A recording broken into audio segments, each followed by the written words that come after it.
اعوذ باللہ من الشیطان الرجیم بسم اللہ الرحمن الرحیم۔ معزز محترم خواتین و حضرات، طلباء و طالبات، آج کی ہماری گفتگو کا ٹاپک ہے اسلام کے معاشی نظام میں زکوٰۃ کی بنیادی حیثیت پر تفصیلاً روشنی ڈالیں۔ آج کی اس گفتگو کے اندر بنیادی طور پر دو باتیں ڈسکسیبل ہیں۔ ایک یہ کہ اسلام کا معاشی نظام کیا ہے، اور دوسری بات یہ ہے کہ زکوٰۃ کی بنیادی حیثیت کیا ہے۔ ان دونوں حصوں کو میں الگ الگ کر کے بیان کروں گا۔ پہلے ذرا مین ہیڈنگ سن لیجئے، اسلام کا معاشی نظام۔ اس مین ہیڈنگ کے نیچے میں 8 ہیڈنگز کو بیان کر رہا ہوں۔ نمبر 1، زکوٰۃ کا نظام معیشت کو مستحکم کرنے میں کردار۔ نمبر 2، سودی نظام معیشت اور اسلامی نظام معیشت میں فرق۔ نمبر 3، زکوٰۃ اور ٹیکس میں فرق۔ نمبر 4، زکوٰۃ اور پاکیزگی۔ نمبر 5، زکوٰۃ مال میں اضافے کا باعث۔ نمبر 6، زکوٰۃ سے معاشی بے راہ روی کا خاتمہ۔ نمبر 7، زکوٰۃ سے طبقاتی کشمکش کا خاتمہ۔ نمبر 8، زکوٰۃ کی بنیادی حیثیت و اہمیت۔ اس کے بعد دوسرے حصے کے اندر جو کہ ہے زکوٰۃ کی بنیادی حیثیت، اس کے اندر بھی 8 ہیڈنگز بیان ہوں گی۔ نمبر 1، زکوٰۃ از روئے قرآن۔ نمبر 2، زکوٰۃ از روئے حدیث۔ نمبر 3، زکوٰۃ کی فرضیت کا حکم کب نازل ہوا۔ نمبر 4، نماز اور زکوٰۃ ساتھ ساتھ۔ نمبر 5، نصاب زکوٰۃ۔ نمبر 6، شرح زکوٰۃ۔ نمبر 7، مصارف زکوٰۃ۔ اور نمبر 8، زکوٰۃ کی ادائیگی کے چند اہم اصول اور مسائل۔ یہاں میں یہ بات عرض کر دوں کہ آج کی اس گفتگو کے اندر نصاب زکوٰۃ، شرح زکوٰۃ اور مصارف زکوٰۃ، ان تینوں کو میں واضح کر کے بیان کروں گا، اور انشاءاللہ العزیز ایک عام آدمی کو بھی یہ بات سمجھ آئے گی کہ زکوٰۃ کس آدمی پر فرض ہوتی ہے، وہ زکوٰۃ کتنی نکالے گا، وہ زکوٰۃ کن لوگوں کو دے گا، زکوٰۃ کو ادا کرنے کا پورا پروسیجر کیا ہے۔ اب ہم چلتے ہیں اپنے سوال کے پہلے حصے کی طرف، جو کہ ہے اسلام کا معاشی نظام۔ اس سے بھی پہلے یہ جان لیجئے کہ زکوٰۃ کا لغوی اور اصطلاحی معنی کیا ہوتا ہے۔ زکوٰۃ کا لغوی معنی پاک کرنا ہے۔ زکوٰۃ کا لغوی معنی بڑھنا بھی ہے، تو آپ اس سے یہ سمجھ سکتے ہیں کہ لفظ زکوٰۃ ہی یہ بتا رہا ہے کہ اگر زکوٰۃ ادا کی جائے گی تو اس سے مال پاک بھی ہوگا اور مال بڑھ بھی جائے گا۔ زکوٰۃ کا اصطلاحی معنی یہ ہے مقررہ مال پر مقررہ حساب سے مقررہ لوگوں کو مال اللہ تعالی کی راہ میں دینے کا نام زکوٰۃ ہے۔ اب میں سوال کے مین حصے کو، پہلا جو مین حصہ تھا اسلام کا معاشی نظام، اس کو بیان کرنے لگا ہوں، سنیے گا۔ انسانی معاشرے کی تشکیل میں نظام معیشت بنیادی اہمیت کا حامل ہے، چنانچہ اللہ تعالیٰ کے بندوں کو نظام معاشرت کی طرح نظام معیشت کے بھی بہترین طریقے عطا فرمائے ہیں۔ اگر ان ضابطوں پر عمل کیا جائے تو معاشی عدل قائم رہتا ہے، اور ان کو ترک کر دینے سے ناانصافی جنم لیتی ہے، جو متعدد خرابیوں کا باعث بنتی ہے۔ اسلام کے معاشی نظام میں سب سے زیادہ اہمیت زکوٰۃ کو حاصل ہے۔ زکوٰۃ کا نظام معیشت کو مستحکم کرنے میں کردار۔ زکوٰۃ کے ذریعے پیدا ہونے والی کمی کو پورا کرنے کے لیے صاحب مال اپنی دولت کسی نہ کسی منفعت بخش کاروبار میں لگانے پر مجبور ہو جاتا ہے، جس سے سرمایہ کاری میں اضافہ ہوتا ہے۔ اس بات کو تھوڑا سا سمجھیے گا، جب انسان زکوٰۃ ادا کرتا ہے تو زکوٰۃ کی ادائیگی سے کچھ نہ کچھ تو مال میں کمی واقع ہوگی۔ اب اگر ایک انسان صاحب مال ہو اور اس کے پاس مال پڑا رہے تو ہر سال جو تھوڑی بہت وہ زکوٰۃ دے گا جتنی اس کے اوپر فرض ہوتی ہے، زکوٰۃ چونکہ 2.5% ہے اس لیے میں تھوڑی کہہ رہا ہوں، تو تھوڑا سا مال 2.5% جو وہ زکوٰۃ کے طور پر غرباء فقراء میں بانٹ دے گا، تو ہر سال اس کا مال کچھ نہ کچھ تو کم ہوتا رہے گا۔ اگر وہ مال اسی طرح پڑا رہے گا تو ہر سال زکوٰۃ دینے سے ظاہری طور پر مال کچھ نہ کچھ کم ہوتا رہے گا، تو اس کو فکر ہوگی اس بات کی کہ یوں تو یہ مال کم ہی ہوتا رہے گا، تو اس کی فکر کرتے ہوئے، اپنے مال کی کمی کی فکر کرتے ہوئے وہ اپنے مال کو ضرور کسی نہ کسی کاروبار میں انویسٹ کرے گا تو اس سے سرمایہ کاری کا رجحان بڑھے گا، انویسٹمنٹ کا رجحان بڑھے گا، مال کو، دولت کو، کرنسی کو کاروبار میں خرچ کرنے کا رجحان بڑھے گا۔ اور آپ لوگ جانتے ہیں کہ جب دولت گردش میں رہتی ہے، سرکل میں رہتی ہے، جب دولت مارکیٹ کے اندر ہوتی ہے تو اسی سے لوگوں کی معیشت بڑھتی ہے، لوگوں کی معیشت بہتر ہوتی ہے۔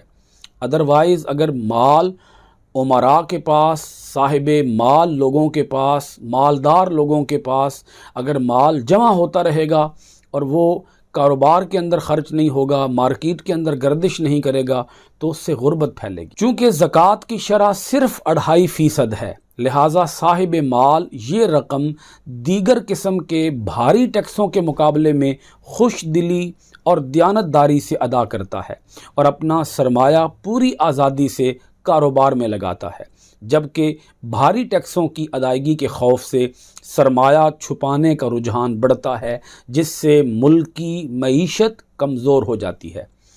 سودی نظام معیشت میں اور اسلامی نظام معیشت میں کیا فرق ہے؟ سودی نظام معیشت میں محنت کے مقابلے میں سرمایہ کی افادیت کہیں زیادہ ہے، اس لیے محنت کش کارکن طبقہ مسلسل غریب سے غریب تر ہوتا چلا جاتا ہے اور سرمایہ دار مختلف طریقوں سے اس کی دولت ہتھیاتا چلا جاتا ہے، اس طرح معاشی نظام مفلوج ہو کر رہ جاتا ہے۔ زکوٰۃ اس صورتحال کا بہترین حل ہے، خوبصورت حل ہے۔ اس نظام کے ذریعے دولت کا ایک دھارا امیر طبقے سے غریب طبقے کی جانب بھی مڑ جاتا ہے، جس سے غریب کی معاشی حالت بہتر ہو جاتی ہے۔ اسی حقیقت کو قرآن حکیم ان الفاظ میں بیان کرتا ہے۔ سورۃ البقرہ آیت نمبر 276، یمحق اللہ الربا ویربی الصدقات، اللہ سود کو مٹاتا ہے اور خیرات کو بڑھاتا ہے۔ زکوٰۃ میں اور ٹیکس میں کیا فرق ہے؟ بعض لوگ زکوٰۃ اور ٹیکس میں تمیز نہیں کرتے اور زکوٰۃ کو بھی ٹیکس ہی کی ایک قسم قرار دیتے ہیں۔ ان کے بقول زکوٰۃ کے ہوتے ہوئے ٹیکس اور ٹیکس کے ہوتے ہوئے زکوٰۃ کی ادائیگی ضروری نہیں، جو بہت بڑی غلطی ہے، بلکہ بعض صورتوں کے اندر تو یہ سوچ کفر تک لے جاتی ہے انسان کو۔ زکوٰۃ اور ٹیکس میں فرق کے چند نمایاں پہلو ملاحظہ ہوں۔ نمبر 1، زکوٰۃ اللہ تعالیٰ کی طرف سے مسلمانوں پر فرض مالی عبادت ہے، جبکہ ٹیکس انتظامی امور سے متعلق ہے اور اس میں مسلم اور غیر مسلم بھی شامل ہوتے ہیں۔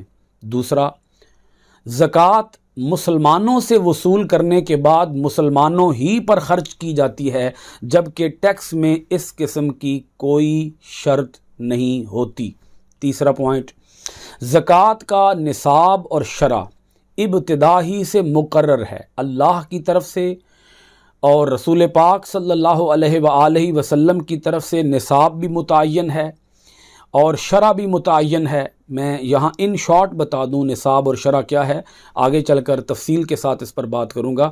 جتنے مال پر زکوٰۃ فرض ہوتی ہے اسے نصاب کہتے ہیں، جو مال دیا جاتا ہے اسے شرح کہتے ہیں، جس میں کمی بیشی نہیں ہوتی۔ نصاب بھی مقرر ہے، شرح بھی مقرر ہے اور اس میں کمی بیشی نہیں ہوتی، جبکہ ٹیکس کی مقدار اور شرح میں فرق آتا رہتا ہے۔ چوتھا پوائنٹ ہے، زکوٰۃ کے مصارف متعین ہیں، جن لوگوں کو زکوٰۃ دی جاتی ہے ان کو مصارف کہتے ہیں۔ اللہ کی جانب سے زکوٰۃ کے مصارف طے کر دیے گئے ہیں کہ ان لوگوں پر زکوٰۃ کی رقم خرچ کی جائے گی، جبکہ ٹیکس کے مصارف آئے روز بدلتے رہتے ہیں۔ حکومت کی اپنی پالیسی ہوتی ہے کہ وہ ٹیکس کو کہاں خرچ کرے گی۔ نمبر 5، زکوٰۃ کی فرضیت کے لیے صاحب نصاب مسلمان کے مال و اسباب پر سال کا گزرنا شرط ہے۔ یعنی سال گزرے گا ایک آدمی کو نصاب کا مالک بنے ہوئے تو تب جا کر اس پر زکوٰۃ فرض ہوگی، جبکہ ٹیکس آمدن پر ہوتا ہے اور اس پر سال کا گزرنا بھی ضروری نہیں ہے۔ زکوٰۃ دینے سے انسان کا مال پاک ہو جاتا ہے۔ جو انسان زکوٰۃ ادا کرتا ہے وہ خدا کے حکم کے مطابق نہ صرف اپنے مال کو پاک کر لیتا ہے بلکہ اس کے ذریعے سے اپنے دل کو بھی دولت کی ہوس سے پاک کرتا ہے، اور دولت کے مقابلے میں اس اللہ کی محبت کو اپنے دل میں جگہ دیتا ہے جس کے حکم پر وہ دولت کو قربان کر رہا ہے۔ زکوٰۃ مال میں اضافے کا باعث ہے۔ نبی اکرم صلی اللہ علیہ وآلہ وسلم کے ارشاد کے مطابق معاشی معاملات دین کا اہم ترین حصہ ہیں۔ جب انسان دولت جیسی نعمت اللہ کے حکم پر خرچ کرتا ہے تو اللہ تعالیٰ اس کے ایثار کی قدر کرتے ہوئے اس خرچ شدہ مال کو اپنے ذمے قرض قرار دیتا ہے اور وعدہ فرماتا ہے کہ بندے کا یہ قرض وہ کئی گنا بڑھا کر واپس کرے گا۔ ارشاد باری تعالیٰ ہے، سورۃ التغابن کی آیت نمبر 17 ہے، ان تقرض اللہ قرضا حسنا یضاعفہ لکم ویغفر لکم واللہ شکور حلیم۔ اگر تم اللہ کو قرض حسنہ دو تو وہ اس کو تمہارے لیے 2 گنا کرے گا، ڈبل کر دے گا اس کو، اور تمہاری مغفرت کر دے گا، اور اللہ تعالیٰ قدردان ہے، تحمل والا ہے۔ یہاں کیا مطلب ہے اللہ کو قرض حسنہ دینے کا؟ اللہ تعالیٰ بھی کیا معاذ اللہ قرض کا محتاج ہے؟ ہرگز ایسا نہیں ہے۔ اللہ کریم یہ بات اس لیے بندوں کو فرما رہا ہے تاکہ بندوں کو یہ بات سمجھ آ جائے کہ اگر تم غریبوں کو، ناداروں کو، مستحقین کو روپیہ دو گے، مال دو گے، تو یوں سمجھ لو کہ تم نے وہ غریبوں کو نہیں دیا، اللہ کو دیا ہے، اور اللہ اس کو قرض حسنہ قرار دے رہا ہے کہ وہ تمہارا میرے پاس قرض ہے۔ تم نے غریبوں کو دیا تو مجھے دیا، اللہ کو دیا۔ غریبوں کو دے کر لالچ نہ کرنا ان سے کہ وہ تمہیں اس کا کوئی صلہ دیں گے، وہ تمہیں اس کا کوئی بدلہ دیں گے، ان سے بدلہ نہ لینا، ان پر اپنا کوئی احسان نہ جتلانا۔ تم نے ان کو دے دیا تو تم نے اللہ کو دے دیا۔ اب اللہ اسے قرض حسنہ کہہ رہا ہے کہ وہ تمہارا میرے پاس قرض ہے، میں تمہیں لوٹاؤں گا، وہ قرض تمہیں میں لوٹاؤں گا، اور بڑھا کر لوٹاؤں گا، 2 گنا کر کے لوٹاؤں گا۔ آگے اللہ کریم فرماتا ہے اللہ بڑا قدردان ہے اور اللہ بڑے تحمل والا ہے۔ اس کا کیا مطلب ہے قدردانی کا؟ اس کا مطلب یہ ہے کہ بات 2 گنا پر جا کر ختم نہیں ہو جاتی، وہ تمہاری نیتوں کی بھی قدر کرے گا۔ اگر تم خوش دلی کے ساتھ، بوجھل دل کے ساتھ نہیں، مجبوری کے ساتھ نہیں، تم خوش دلی کے ساتھ دو گے تو تمہارے اندر جتنی خوش دلی زیادہ ہوگی میں تمہیں اتنا زیادہ کر کے لوٹاؤں گا۔ 2 گنا پر بات ختم نہیں ہوگی، یہ 700 گنا پر بھی جا سکتی ہے اور بے حد و بے حساب پر بھی یہ بات جا سکتی ہے۔ اب اس کے بعد یہ بات جانیے گا، زکوٰۃ سے معاشی بے راہ روی کا خاتمہ ہو جاتا ہے۔ زکوٰۃ کی ادائیگی انسان کو یہ احساس دلاتی ہے کہ جو دولت وہ کماتا ہے وہ حقیقت میں اس کی ملکیت نہیں بلکہ اللہ تعالیٰ کی دی ہوئی امانت ہے۔ یہ احساس اسے معاشی بے راہ روی سے بچاتا اور اس کے تمام اعمال کو احکام الہی کے تابع کرتا ہے۔ زکوٰۃ سے طبقاتی کشمکش کا بھی خاتمہ ہو جاتا ہے، اونچ نیچ کے تصورات مٹ جاتے ہیں، امیر غریب کا فرق ختم ہو جاتا ہے، کالے گورے کا فرق ختم ہو جاتا ہے۔ معاشرے میں دولت کی وہی حیثیت ہے جو انسانی جسم میں خون کی۔ اگر یہ سارا خون دل یعنی مالدار طبقے میں جمع ہو جائے تو پورے اعضائے جسم یعنی عوام کو مفلوج کر دینے کے ساتھ ساتھ خود دل کے لیے بھی مضر ثابت ہوگا۔ اگر مالدار طبقہ مال کو اپنے پاس جمع کر کے رکھے گا اور اس کے اوپر سانپ بن کر بیٹھ جائے گا تو وہ مال امیروں کے لیے بھی وبال جان بن سکتا ہے۔ اس لیے امیر لوگوں کو چاہیے کہ وہ مال عوام کے اندر تقسیم کرتے رہیں۔ جب مال عوام کے اندر تقسیم ہوگا تو یوں محبت کے، پیار کے، صلہ رحمی کے، مل جل کر رہنے کے جذبات پرورش پائیں گے۔ اگر ایک طرف مفلس طبقہ ناداری کے مصائب سے دوچار ہوگا تو دوسری طرف صاحب ثروت طبقہ دولت کی فراوانی سے پیدا ہونے والے اخلاقی امراض مثلاً عیاشی، آرام کوشی اور فکر آخرت سے غفلت شیاری کا شکار ہو جائے گا۔ یہ جو سستی ہوتی ہے، یہ جو لاپرواہی ہوتی ہے، یہ جو بے نیازی کا احساس ہوتا ہے، یہ بھی تو ایک بہت بڑا مرض ہے۔